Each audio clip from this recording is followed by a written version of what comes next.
ഞാൻ Ramakrishnan TB, SEBI registered research അനലിസ്റ്റാണ്. ഈ ഓഡിയോ കേട്ടതിന് ശേഷം ഡിസ്ക്ലെയിമർ കൂടി വായിച്ചു നോക്കണമെന്ന് താല്പര്യപ്പെടുന്നു. ഇന്ത്യൻ മാർക്കറ്റിന് ദീപാവലി ഇന്നും കണ്ടിന്യൂ ആണ്. നമ്മൾ എക്സ്പെക്റ്റ് ചെയ്യുന്നത് ഗ്യാപ്പ് അപ്പ് ഓപ്പണിംഗ് ആണ്. അതോടൊപ്പം തന്നെ ദീപാവലി ദിവസം മറ്റ് ഗ്ലോബൽ മാർക്കറ്റുകളിലെ സിറ്റുവേഷൻ നോക്കുകയാണെങ്കിൽ ഓൾമോസ്റ്റ് എല്ലാ മാർക്കറ്റുകളും ദീപാവലി ഡേ ബെറ്റർ ആയിട്ടാണ് ക്ലോസ് ചെയ്തിരുന്നത്. ഇന്നലെ നമ്മളെ സംബന്ധിച്ച് ഹോളിഡേ ആയിരുന്നു. ഇന്നലത്തെ മാർക്കറ്റ് പെർഫോമൻസ് നോക്കുകയാണെങ്കിൽ എല്ലാ മാർക്കറ്റുകളും വീക്കായിട്ടാണ് ഇന്നലെ ക്ലോസ് ചെയ്തിരിക്കുന്നത്. ഇന്ന് മോർണിംഗിൽ ഏഷ്യൻ മാർക്കറ്റുകൾ കൊറിയയും ഇന്തോനേഷ്യയും ഒഴികെ മറ്റെല്ലാ മാർക്കറ്റുകളും വീക്കായിട്ട് തന്നെയാണ് ട്രേഡ് ചെയ്യുന്നത്. സൗത്ത് കൊറിയ വീണ്ടും പുതിയ റെക്കോർഡ് ഹൈ ഹിറ്റ് ചെയ്ത് റെക്കോർഡ് ഹൈയിൽ തന്നെയാണ് ട്രേഡ് ചെയ്യുന്നത്. ഇന്നലെ അമേരിക്കൻ മാർക്കറ്റിൽ നോക്കുകയാണെങ്കിൽ ടെസ്ലയുടെ Q3 റിസൾട്ട് വന്നിരുന്നു. സെയിൽസ് ബെറ്റർ ദാൻ എക്സ്പെക്റ്റേഷൻസ് ആയിരുന്നു. അതേസമയം നെറ്റ് പ്രോഫിറ്റ് താഴെയാണ്. മാർജിൻ ഇറോഡ് ചെയ്തിട്ടുണ്ട്. അതിൻ്റെ ഒരു ഇമ്പാക്റ്റ് ആഫ്റ്റർ അവേഴ്സിൽ ഉണ്ട്. ടെസ്ല സ്റ്റോക്കുകൾ അറൗണ്ട് 4 to 5% താഴെയാണ് ട്രേഡ് ചെയ്യുന്നത്. അതോടൊപ്പം തന്നെ അമേരിക്ക ചൈനയുടെ മേലുള്ള US കൺട്രോൾ വലിയ രീതിയിൽ കൊണ്ടുവരാനുള്ള നീക്കത്തിലാണ്. ഒപ്പം അമേരിക്ക റഷ്യയിൽ നിന്നുള്ള 2 ഓയിൽ കമ്പനികളുടെ മേലും സാങ്ഷൻസ് ഏർപ്പെടുത്തിയിട്ടുണ്ട്. റോസ് നെഫ്റ്റ്, ലൂക്കോയിൽ, ഈ 2 കമ്പനികളുടെ മേലാണ്. തീർച്ചയായിട്ടും ഇന്ത്യൻ ഓയിൽ മാർക്കറ്റിംഗ് കമ്പനികൾക്കും അതുപോലെ തന്നെ ഇന്ത്യയിലത്തെ ഓയിൽ റിഫൈനറികളൊക്കെ ക്രൂഡ് ഓയിൽ വാങ്ങുന്ന 2 കമ്പനികളാണ്. ഒരുപക്ഷെ അടുത്ത ദിവസങ്ങളിൽ ഇന്ത്യയിലെ കമ്പനികൾ റഷ്യയിൽ നിന്ന് ഓയിൽ വാങ്ങുന്നത് കുറയ്ക്കാനുള്ള സാധ്യതകളുണ്ട്. അതോടൊപ്പം തന്നെ US-ഉം ഇന്ത്യയും തമ്മിലുള്ള ട്രേഡ് ഡീൽ സൈൻ ചെയ്യുകയാണെങ്കിൽ തീർച്ചയായിട്ടും നമ്മളെ സംബന്ധിച്ച് പോസിറ്റീവായിട്ടുള്ളൊരു ഇമ്പാക്റ്റ് തന്നെയാണ് ലഭിക്കാൻ പോകുന്നത്. ചൈനയിൽ 4 ദിവസത്തെ കമ്മ്യൂണിസ്റ്റ് പാർട്ടി പ്ലീനം ഇന്ന് അവസാനിക്കുകയാണ്. അതിനുശേഷം പല സ്റ്റേറ്റ്മെൻറ്റുകളും വന്നേക്കാം. അടുത്ത 5 വർഷത്തേക്കുള്ള എക്കണോമിക് പാക്കേജുകളൊക്കെ ഒരുപക്ഷെ അനൗൺസ് ചെയ്തേക്കാം. ടെസ്ലയുടെ റിസൾട്ടിന് ശേഷം ചൈനയിൽ ഇന്ന് ഇലക്ട്രിക് വെഹിക്കിൾസ് ഉണ്ടാക്കുന്ന കമ്പനികളുടെ സ്റ്റോക്കുകളിലൊക്കെ ഒരു സെല്ലിംഗ് പ്രഷർ ഉണ്ട്. കാരണം പ്രോഫിറ്റബിലിറ്റി താഴെ പോകുന്നു എന്നുള്ളൊരു എക്സ്പെക്റ്റേഷനിലാണ്.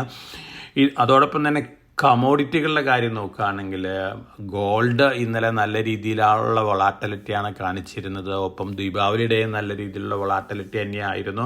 4381 നിന്ന് 4003 വരെയൊക്കെ താഴെ വന്നിരുന്നു. $4003 പെർ ഔൺസ് വരെയൊക്കെ. ഇന്ന് മോർണിംഗിൽ ട്രേഡ് ചെയ്യുന്നത് $4080 പെർ ഔൺസിനാണ്. അതുപോലെ തന്നെ സിൽവറിലും നല്ല വൊളാറ്റിലിറ്റിയും സെല്ലിംഗ് പ്രഷർ കണ്ടിരുന്നു. ഇന്ന് മോർണിംഗിൽ ട്രേഡ് ചെയ്യുന്നത് $48.37 പെർ ഔൺസിനാണ്. ഈ 2 കമോഡിറ്റികളിലും വലിയ രീതിയിലുള്ളൊരു ബിഗ് റാലിയാണ്, വെരി ഫാസ്റ്റ് റാലിയാണ് കണ്ടിരുന്നത്. സ്വാഭാവികമായിട്ടും ഉണ്ടാകുന്ന ഒരു പ്രോഫിറ്റ് ബുക്കിംഗ് തന്നെയാണ് ഗോൾഡിലും സിൽവറിലും കണ്ടിട്ടുള്ളത്. അടുത്ത ദിവസങ്ങളിലും മൈനർ വൊളാറ്റിലിറ്റി ഒക്കെ ഗോൾഡ് പ്രൈസിലും സിൽവർ പ്രൈസിലും കണ്ടേക്കാം. അതേസമയം ഈ 2 കമോഡിറ്റികളും ഒരു കൺസോൾട്ടേഷൻ മോഡിലേക്ക് മാറാനുള്ള സാധ്യതകളാണ്. സിൽവറിൻ്റെ കാര്യം നോക്കുകയാണെങ്കിൽ സോളാർ രംഗത്തു നിന്നുള്ള ഇൻഡസ്ട്രിയൽ ഡിമാൻഡ് തന്നെയാണ് സിൽവറിന് ഇപ്പോഴും വളരെ പോസിറ്റീവായിട്ടുള്ളൊരു ഇമ്പാക്റ്റ് നൽകുന്നത്. അതോടൊപ്പം തന്നെ ഇൻവെസ്റ്റ്മെൻറ്റ് ഡിമാൻഡും കൂടിക്കൊണ്ടിരിക്കുകയാണ്. ഇന്ന് മറ്റ് കമോഡിറ്റികളുടെ കാര്യം നോക്കുകയാണെങ്കിൽ ഓൾമോസ്റ്റ് എല്ലാ കമോഡിറ്റികളും ഇന്ന് മോർണിംഗിൽ ബെറ്റർ ആയിട്ടാണ് ട്രേഡ് ചെയ്യുന്നത്. ബ്രന്റ് ക്രൂഡ് ഓയിലാണ് വളരെ മുന്നേറിയിട്ടുള്ളൊരു കമോഡിറ്റി. $64.15 പെർ ബാരലിനാണ് ഇന്ന് മോർണിംഗിൽ ട്രേഡ് ചെയ്യുന്നത്. ഇനി നമ്മളെ സംബന്ധിച്ച് ന്യൂസ് ഫ്ലോസ് നോക്കുകയാണെങ്കിൽ ഇന്ത്യ ഗവൺമെൻറ് MSME സെഗ്മെൻറ്റിനുള്ളൊരു വലിയ പാക്കേജ് അനൗൺസ് ചെയ്യുന്നുള്ള റിപ്പോർട്ടുകളുണ്ട്. ഡിസംബറോട് കൂടി ഇത്തരത്തിലുള്ള പാക്കേജ് അനൗൺസ് ചെയ്തേക്കാം. അല്ലെങ്കിൽ ഫെബ്രുവരി 1 വരുന്ന യൂണിയൻ ബഡ്ജറ്റിൽ ഇത്തരത്തിലുള്ള പാക്കേജ് അനൗൺസ് ചെയ്തേക്കാം എന്നുള്ള റിപ്പോർട്ടുകളൊക്കെ ഉണ്ട്. വളരെ പോസിറ്റീവായിട്ടുള്ള ന്യൂസാണ്. ഒപ്പം Vikram solar 11 gigawatt module factory തമിഴ്നാട്ടിൽ കമ്മീഷൻ ചെയ്യും ഈ ഫിനാൻഷ്യൽ ഇയർ എൻഡോട് കൂടിയിട്ട്. ഭാരത് ഇലക്ട്രോണിക്സ് 633 കോടി രൂപ ഓർഡർ ബാഗ് ചെയ്തിട്ടുണ്ട്. കൊച്ചിൻ ഷിപ്പ് യാർഡിൽ നിന്നാണ്. സെൻസേഴ്സ്, വെപ്പൺസ്, ഇത്തരത്തിലുള്ള എക്യുപ്മെൻറ്റുകൾക്ക് വേണ്ടിയാണ്. ഭാരത് ഇലക്ട്രോണിക്സിനെ സംബന്ധിച്ച് പോസിറ്റീവാണ്. ഗുൽഷൻ പോളിയോയിൽസ് 1185 കോടി രൂപ ഓർഡർ ബാഗ് ചെയ്തിട്ടുണ്ട്. ഓയിൽ മാർക്കറ്റിംഗ് കമ്പനികളിൽ നിന്നാണ്. എഥനോൾ സപ്ലൈ ചെയ്യാൻ വേണ്ടിയാണ്.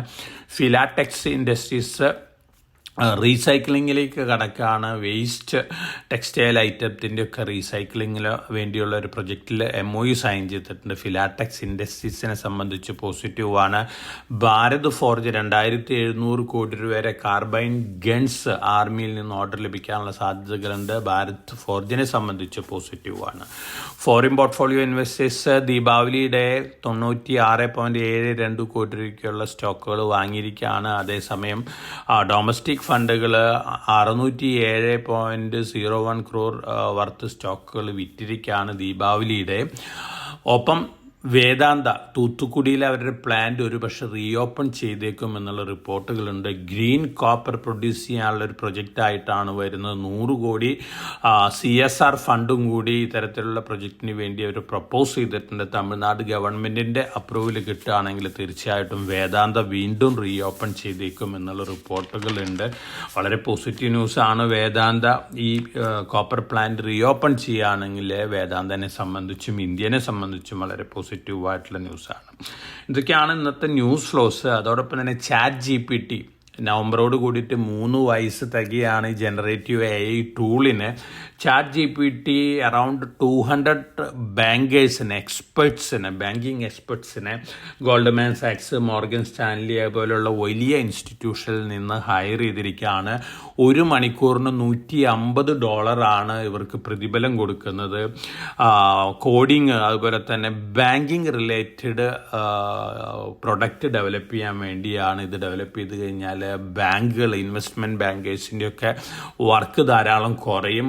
എല്ലാം ChatGPT പോലുള്ള AI ടൂളുകൾ ഏറ്റെടുത്തേക്കാമെന്നുള്ള റിപ്പോർട്ടുകളുണ്ട്. വലിയ പ്ലാനുകളായിട്ടാണ് ChatGPT വരുന്നത്. മെർക്കുറി എന്നാണ് ഈ പ്രൊജക്റ്റിൻ്റെ പേര്. അതുപോലെ തന്നെ ChatGPT ബ്രൗസിങ് സോഫ്റ്റ്വെയറും കൂടി ലോഞ്ച് ചെയ്തിട്ടുണ്ട്. ഗൂഗിളിനെ പോലെ പബ്ലിക്കിന് അവൈലബിൾ ആയിട്ടില്ല.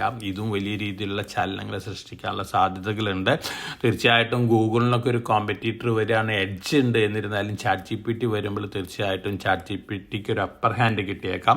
അതോടൊപ്പം തന്നെ ജനങ്ങളെ സംബന്ധിച്ച് വളരെ യൂസ്ഫുൾ ആയിട്ടുള്ള ടൂളുകളായിരിക്കും ഇത്തരത്തിലുള്ള ടൂളുകളൊക്കെ. അപ്പോൾ വളരെ കോഷ്യസ് ആയിട്ട് മാർക്കറ്റിൽ മൂവ് ചെയ്യുക. നമ്മൾ എക്സ്പെക്ട് ചെയ്യുന്ന ഗ്യാപ്പ് അപ്പ് ഓപ്പണിംഗ് ആണ്. ഒരുപക്ഷെ ഇന്ത്യയുടെ മാർക്കറ്റുകൾ അല്ലെങ്കിൽ ഇൻഡെക്സുകൾ ഇന്ന് പുതിയ റെക്കോർഡ് ഹൈറ്റ് ചെയ്തേക്കാം, അല്ലെങ്കിൽ അടുത്ത ദിവസങ്ങളിൽ റെക്കോർഡ് ഹൈറ്റ് ചെയ്തേക്കാം. ഒഫീഷ്യൽ അനൗൺസ്മെൻറ്റ് ട്രേഡ് ഡീൽ സംബന്ധിച്ച് വരുമ്പോൾ നമ്മൾ എക്സ്പെക്ട് ചെയ്ത രീതിയിൽ താരിഫ് 15-16% താഴെയാണെങ്കിൽ തീർച്ചയായിട്ടും അതൊരു പോസിറ്റീവ് ഇമ്പാക്റ്റ് തന്നെയാണ് നമ്മുടെ മാർക്കറ്റിൽ നൽകാൻ പോകുന്നത്. സംവാദ് 2082 തീർച്ചയായിട്ടും നമ്മൾ മുമ്പ് പ്രഡിക്റ്റ് ചെയ്ത രീതിയിൽ നല്ല ഗെയിനാണ് ഇൻവെസ്റ്റേഴ്സിന് കൊടുക്കാൻ പോകുന്നത്. അപ്പോൾ വളരെ കോഷ്യസ് ആയിട്ട് മാർക്കറ്റിൽ മൂവ് ചെയ്യുക. അതോടൊപ്പം തന്നെ നല്ല പ്രോഫിറ്റിലിരിക്കുന്ന പൊസിഷൻസിലൊക്കെ കുറേയൊക്കെ പ്രോഫിറ്റ് ബുക്കിംഗ് അറ്റ് എവരി റൈസിൽ നടത്തുന്നത് നന്നായിരിക്കുമെന്നാണ് എൻ്റെ ഒരു സജഷൻ.